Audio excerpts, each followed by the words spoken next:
बिस्मिल्लाहिर्रहमानिर्रहीम। अस्सलाम वालेकुम डियर स्टूडेंट्स। मैं उम्मीद करता हूँ कि अल्लाह ताला के करम और उसके फ़ज़ल से आप सब बहुत अच्छे होंगे। English language BSc ADS part 2 के स्टूडेंट्स के लिए मैं आज की इस वीडियो को रिकॉर्ड करूँगा, जिसमें ना सिर्फ पेपर का पैटर्न आपको बताऊँगा, इसका जो पास्ट पेपर जो लेटेस्ट है वो ऑलरेडी आपके साथ शेयर किया हुआ है, चैनल से आपको मिल जाएगा। और सबसे इम्पोर्टेंट जो स्टूडेंट्स टॉपिक सर्च करते हैं, गैस इसे सप्ली के स्टूडेंट 2025 में जो अपीयर होंगे वो भी तैयार कर सकते हैं। इसके अलावा अगर कोई बच्चे एनुअल में अपीयर होंगे तो 2026 के लिए भी आप इसे तैयार कर सकते हैं। सब कुछ आपको आज के इस वीडियो में डिटेल के साथ बताऊंगा। तो चल के सबसे पहले अगर इसके सिलेबस की बात करें तो मैं आपको बता दूं कि जो मॉडर्न प्रोज़ है आपके सिलेबस का हिस्सा है, वो 50 मार्क्स आपके मॉडर्न प्रोज़ से लिए जाएंगे, जबकि 50 मार्क्स आपके ग्रामर से पूछे जाएंगे। 100 मार्क्स का ये पेपर होगा। अब 50 मार्क्स के जो मॉडर्न प्रोज़ के क्वेश्चन जो होंगे वो उनकी डिवीजन किस तरह होंगी वो आपको मैं बता दूं। ये सेक्शन ए आपका होगा जो 50 नंबर का होगा, जो आपकी बुक के अंदर से पूछा जाएगा। अब इसमें आप याद रखना कि टोटल क्वेश्चन इसमें 4 होंगे। अब हर क्वेश्चन जो होगा वो पेयर के साथ आएगा। एक जो स्टूडेंट इसमें मिस्टेक करते हैं, आप उस बात को अपने जहन में बिठा लें कि अगर क्वेश्चन नंबर 1 है, ए पार्ट और बी पार्ट होगा। इसी तरह क्वेश्चन नंबर 2 है तो इसके भी 2 पार्ट बने होंगे। टोटल क्वेश्चन आपके 4 होंगे। तो आपने कोई भी 2 क्वेश्चन का इंतखाब करना है। अगर बिलफर्ज अगर आपने क्वेश्चन नंबर 1 और क्वेश्चन नंबर 3 का इंतखाब किया है तो ये आपके क्वेश्चन तब ही पूरा अटैम्प्ट होगा अगर आप क्वेश्चन नंबर 1 के दोनों पार्ट अटैम्प्ट करते हैं। ऐसा बिल्कुल नहीं है जैसे अक्सर स्टूडेंट जो मुगालते में वो मार खा जाते हैं कि क्वेश्चन नंबर 1 से एक पार्ट किया, क्वेश्चन नंबर 2 से एक पार्ट किया, और वो समझते हैं कि हमें जो है ये हमारा एक क्वेश्चन कंप्लीट हो गया। तो ऐसा बिल्कुल नहीं होगा। आपने जो क्वेश्चन आपने सेलेक्ट किया उसी क्वेश्चन के दोनों पार्ट करेंगे तो आपका एक क्वेश्चन कंप्लीट होगा। अब जो एक पार्ट होगा क्वेश्चन नंबर 1 में, जो ए पार्ट होगा वो 15 मार्क्स का होगा। याद रखो, मैंने आपको बताया कि 2 पार्ट होंगे। पहला पार्ट 15 मार्क्स का होता है, दूसरा पार्ट 10 मार्क्स का होता है। अब ये क्वेश्चन की लेंथ पे भी हो सकता है आपका दूसरा पार्ट जो है वो ज़्यादा कंप्रीहेंशन वाला हो, वो ज़्यादा एक्सप्लेनेशन वाला हो। तो इतना याद रखें कि इन दोनों में एक क्वेश्चन जो होगा वो 10 मार्क्स का होगा और दूसरा क्वेश्चन जो होगा वो 15 मार्क्स का होगा। रद्द-बदल हो सकती है। इस तरह आपने 4 में से कोई भी 2 क्वेश्चन का इंतखाब करना है। अगर एक क्वेश्चन है 25 मार्क्स उसके बनते हैं तो आपने 2 क्वेश्चन अटैम्प्ट करने हैं तो वो आपके 50 मार्क्स का पोर्शन बन जाता है। ये आपका सेक्शन ए कंप्लीट हो गया। अब सेक्शन बी में जो जो टॉपिक्स आपके शामिल होते हैं, ये सिलेबस पहले समझ लें, फिर उसके बाद इसके गैस पे भी बात करते हैं। पहला आपका जो टॉपिक होता है वो रिपोर्ट राइटिंग का होता है। आपने रिपोर्ट लिखनी होती है।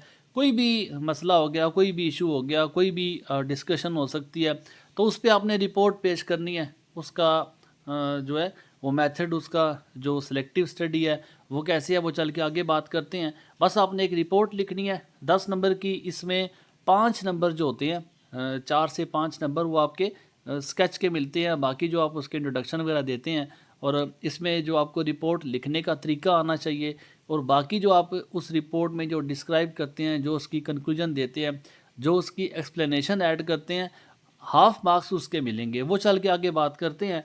उसके बाद ऐसे राइटिंग है 15 मार्क्स का है। याद रखना, चाहे आपके एग्ज़ाम में ऐसे की आउटलाइन का कहा जाए या ना कहा जाए, आपने देनी है आउटलाइन। आउटलाइन के आपको मार्क्स मिलेंगे और आउटलाइन आपके ऐसे के साथ मैच भी करनी चाहिए। इसकी भी डिटेल चल के आगे आपको मैं बताता हूँ। ये 15 नंबर का क्वेश्चन होगा।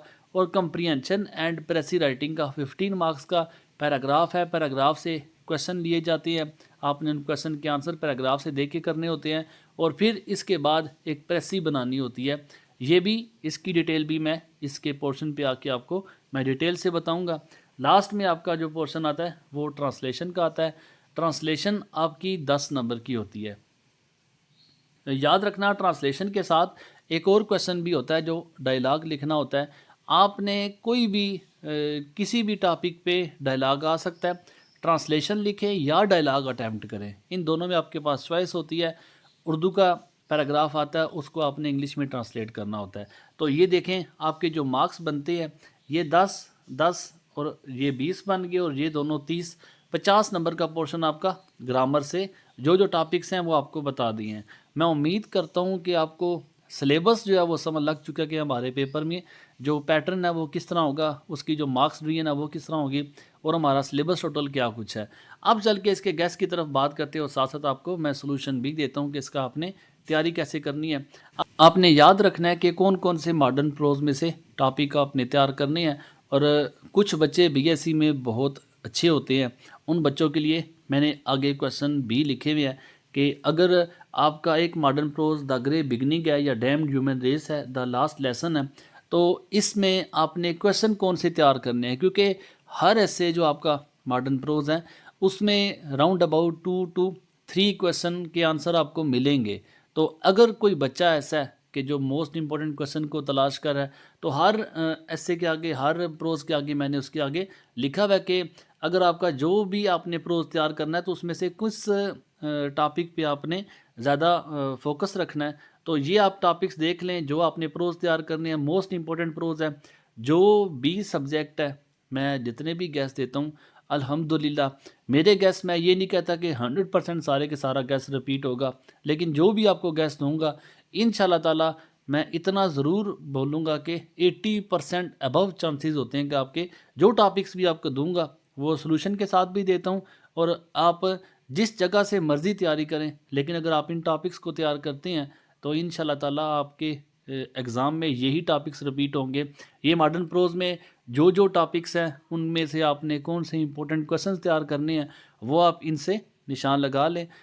टोटल आपके 20 मॉडर्न प्रोज है, 19 है, तो उसमें जो मोस्ट इंपॉर्टेंट है वो 11 मैंने उसमें एक्सक्लूड किए हैं। उन 11 को आपने अच्छा तैयार करना है।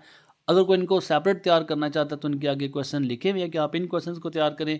बाकी अगर कोई डिफरेंट क्वेश्चन तैयार नहीं कर सकता तो आप मुझे कह के इसके जो मल्टी आंसर है कि चाहे कोई भी क्वेश्चन आता है उस पर एक आंसर मैंने लिखा हुआ है। मतलब जो भी अगर इसके आप देखें, अगर 2 क्वेश्चन या 3 बनते हैं जिस जिस आगे, तो उन तीनों को मर्ज करके मैंने एक ही आंसर बनाया है। तो नंबर आपको इसी वीडियो के लास्ट में मैं शेयर कर दूंगा।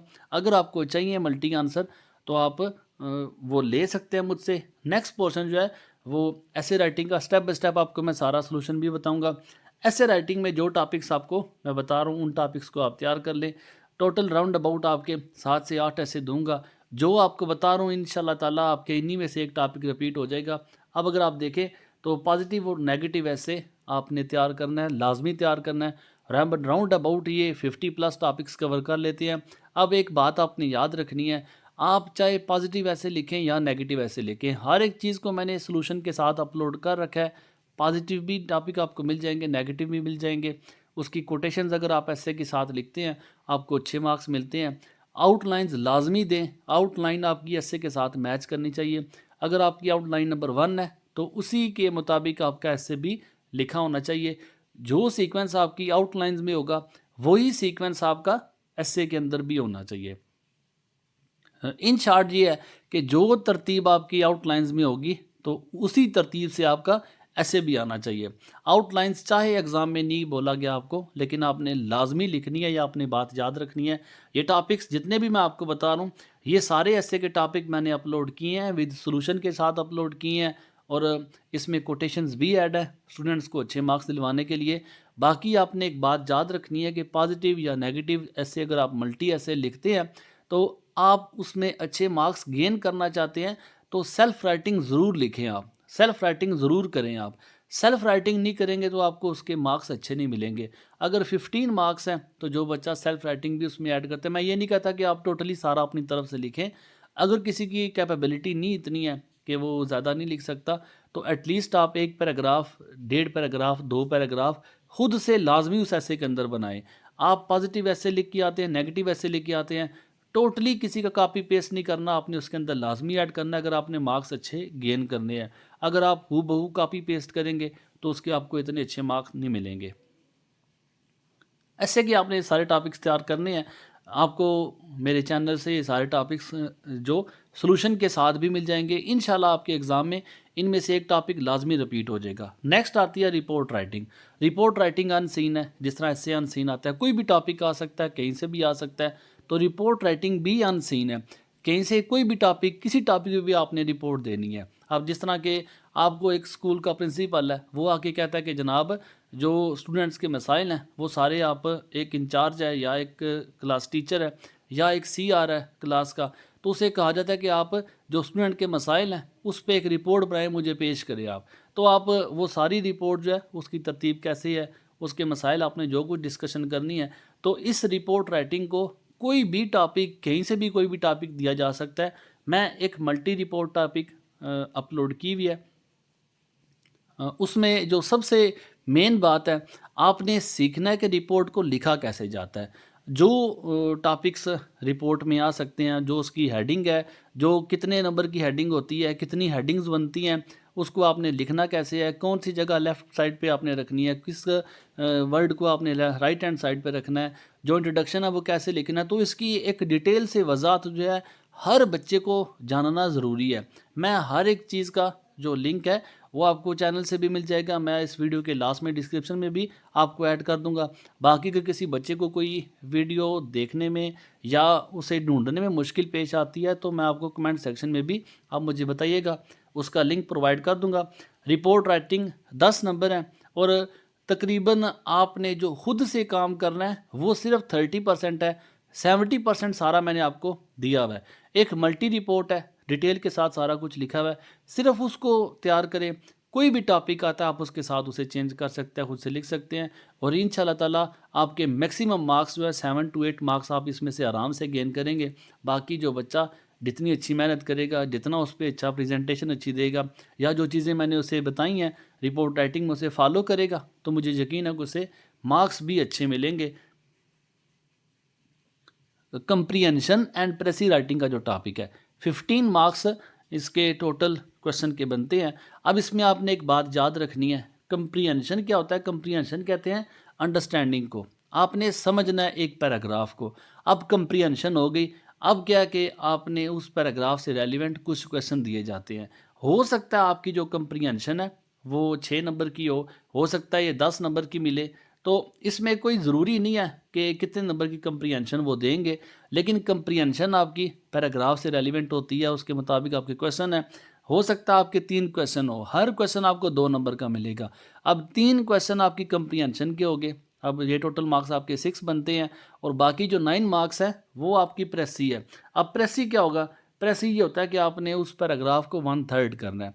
जो पैराग्राफ आपका 8 या 9 लाइनों का है, तो आपने वो बातें जो 9 लाइनों में की गई हैं, आपने वही बातें सिर्फ 3 लाइनों में करके बतानी है, उसका तीसरा हिस्सा आपने करना है। तो इस पे एक डिटेल से वीडियो मैंने शेयर की हुई है। मैं सिर्फ ये नहीं कहता कि आप मुझे ही सुने, चूँकि आप मेरी वीडियो आपने ओपन की है, मुझे सुन रहे हैं, कुछ ना कुछ आपको सीखने में ज़रूर मिल रहा है। आप कंप्रीहेंशन मुझे भी सुने, कंप्रीहेंशन के हवाले से आप दूसरों को भी सुने। हो सकता है जो मेरा मेथड है वो आपको आसान लगे, या हो सकता है मेरा मेथड आपको मुश्किल लगे, आपको दूसरे मेथड जो है वो ज़्यादा आसान लगे। तो जो भी आपको मेथड, जिस जगह से भी आपको लगता है कि हमेशा यहाँ से सही समझ लग सकती है, उस कंप्रीहेंशन को सीखें आप। कोई भी पैराग्राफ आ सकता है, कहीं से भी आ सकता है। मैं कहता हूँ स्टूडेंट को कि सबसे ईजीएस्ट पोर्शन है आपके पेपर में, एक पैराग्राफ आपके पास गिवन है, उस पैराग्राफ को आपने सिर्फ देख के आंसर करने है, उसी पैराग्राफ से आपने उसे शार्ट करके लिखना है। सिर्फ इतनी बात है कि आप उस पैराग्राफ को समझना सीखें, उसका मेथड सीखें। एक दफ़ा आपको तरीकाकार पता चल गया, आप कोई भी पैराग्राफ है चाहे जितना भी मुश्किल है, आप, मुझे यकीन है कि उसे अटैम्प्ट कर लेंगे।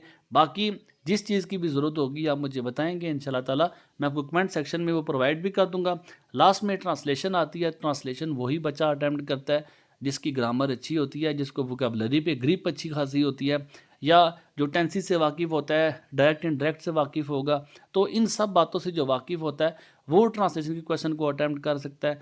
ग्रामर आप सीखें अगर आप ट्रांसलेशन को अटैम्प्ट करना चाहते हैं। जो बच्चे सेल्फ राइटिंग करते हैं उन्हें ग्रामर अच्छी आनी चाहिए। दूसरे नंबर पे जो सबसे इम्पोर्टेंट बात है, वो आप पास पेपर 3-4 साल के ले लें, उनमें से आप इम्पोर्टेंट पैराग्राफ है उनको आप सॉल्व करें। हो सकता है कि ऐसा कोई पैराग्राफ जो पेपर में रिपीट हो जाए, लेकिन 99% चांस है कि आपके पास पेपर में पैराग्राफ रिपीट नहीं होते। वही बच्चा अटैम्प्ट करेगा जो बच्चा सेल्फ राइटिंग करेगा या जिसकी ग्रामर और वोकैबुलरी पे ग्रिप अच्छी होगी। तो ट्रांसलेशन के साथ जो दूसरा ऑप्शन होता है वो डायलॉग का होता है। अब इस डायलॉग में भी जिस तरह रिपोर्ट राइटिंग है, तो डायलॉग भी आपका एक अनसीन टॉपिक है। कोई भी कहीं से भी कोई भी टॉपिक आ सकता है। ये डायलॉग फादर और सन के बिटवीन भी हो सकता है, दो बंदों की आपस में गुफ्तगू होगी, दुकानदार और गाहक भी हो सकते हैं, जो टीचर और स्टूडेंट भी हो सकते हैं, दो दोस्त भी हो सकते हैं।